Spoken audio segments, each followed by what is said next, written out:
שלום חברים וחברות, מדבר פה צוק מהגלקסיה, וכמו שרובכם יודעים, אנחנו בגלקסיה התחלנו כאומני גרפיקה.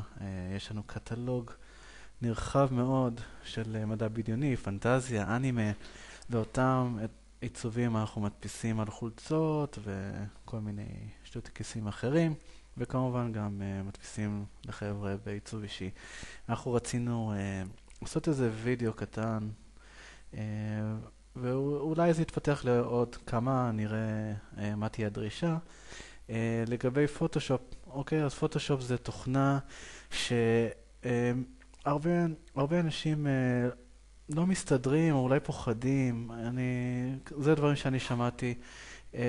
העניין עם פוטושופ הוא פשוט ידע, הוא תוכנה שנותנת לך כמה אפשרויות לעשות איזה משהו מסוים בעריכת תמונות.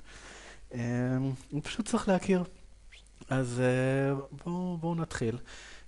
אני שמעתי המון פעמים שיש קשיים לגבי הורדה של רקעים מתמונות, ובצדק.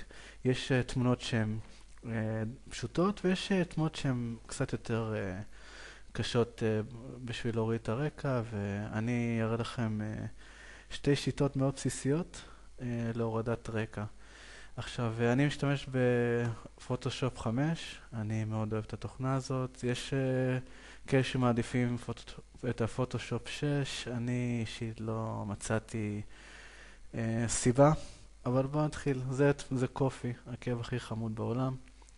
עכשיו, כמו שאתם רואים, הוא עשה פה בלגן, ובכוונה לקחתי את התמונה הזאת, כי זו תמונה שמאוד מאוד קשה להוריד את הרקע. אוקיי, אז השיטה הבסיסית של הורדת רקע, שזו השיטה הראשונה שאני אראה לכם, שאולי פחות מתאימה לתמונה כזאת, אבל אם יש לכם איזושהי תמונה עם רקע יותר חלק, זה יכול מאוד להתאים.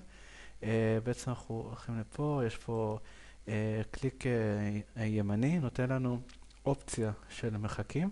אני אקח את ה-Magic Tool Eraser, אוקיי, ומה שעושים בעצם, יש פה את ה-Tolerance. ה-Tolerance בעצם, המחק הזה מבוסס על צבעים, הוא מוחק גוונים וצבעים, וזה בעצם קובע מה החוזק של המחק וכמה מהצבעים והגוונים הוא בעצם ימחק. אז אם נגיד אני על 20, אוקיי, והלכתי על הצבע השחור פה, אתם רואים שהוא מחק איזשהו חלק מהכיסא, ולעומת זאת, אם עכשיו אני אעלה את זה ל-100, אוקיי, אז הוא כבר מחק יותר מדי, אוקיי? כי גם על קופי פה יש גוונים ששחור, אוקיי? אז קונטרול Z מבטל לי את הפעולה. אם אני רוצה לבטל כמה פעולות אחורה, אני אעשה קונטרול Alt ו-Z, אוקיי? אז זה ייקח אותי בערך 10 צעדים אחורה, אני חושב, וזה מאוד עוזר. אוקיי, אז מה שאני אתחיל לעשות, אני אוהב את האופציה הזאת. כמובן שיש עוד הרבה אופציות למחיקת רקע, אוקיי? וזה משהו שאני מאוד אישית אוהב להשתמש ומאוד נוח לי. אוקיי, אז קליק ימני, זה יפתח לי פה כמה אופציות. אני אקח את האמצעי, אוקיי? ואנחנו בעצם נתחיל, אני אקליק פה פעם אחת, אוקיי? ובשנייה שאני עוזב, הוא בעצם, כמו שאתם רואים, הוא יפתח לי איזה פס כזה, אוקיי? ואני כל פעם שאני מקליק, הוא יקבע לי את הפס. אוקיי, אז אני יכול ממש ככה. זה לוקח טיפה יותר זמן, יותר השקעה, אבל זה נותן בסוף תוצאה מאוד יפה. עכשיו, אתם יכולים לשים את הפס לא הכי צמוד, אפשר אפילו לתת לו טיפה רווח.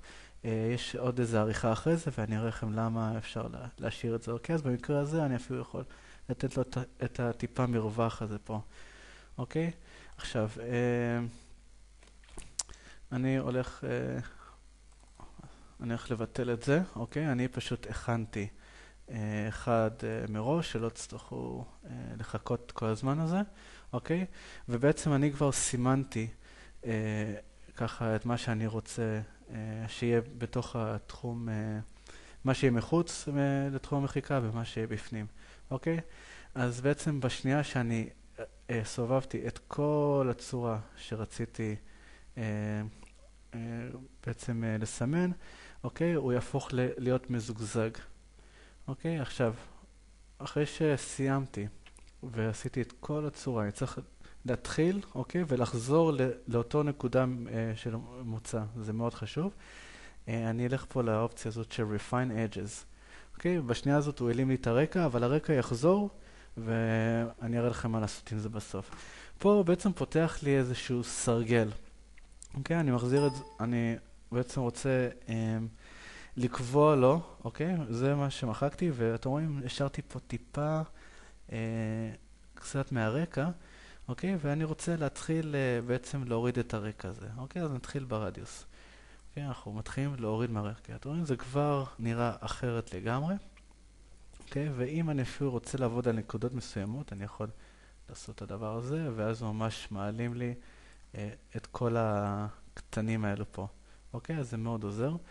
ויש עוד אופציות כמו הסמוד, בעצם שנותן, עושה את הקצוות חלקים. הנוצה, הפדר. אוקיי? השיפט אדג', ממש אפשר לשחק עם זה בסופו של דבר, והנה, יש לנו כבר דמות נקייה.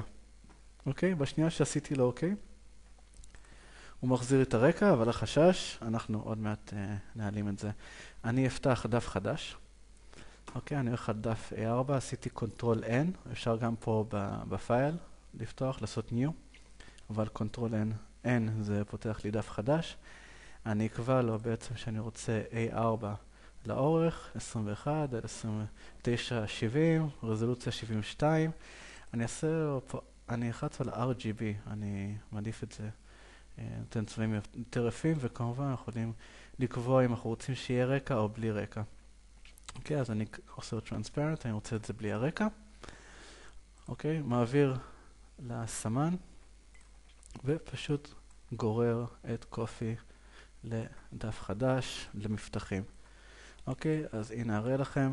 כמובן שיש בזה עוד הרבה עבודה, שנשמור את זה אולי לפעמים הבאות, אבל זה ההתחלה להורדת רקעים שהם קצת יותר מסובכים. אז חברים, אני אשמח לשמוע בתגובות אם תרצו עוד סרטונים כאלו, מה הייתם רוצים, באיפה אתם מתקשים, ואנחנו נשמח להעלות עוד סרטונים מהסוג הזה. יאללה, להתראות.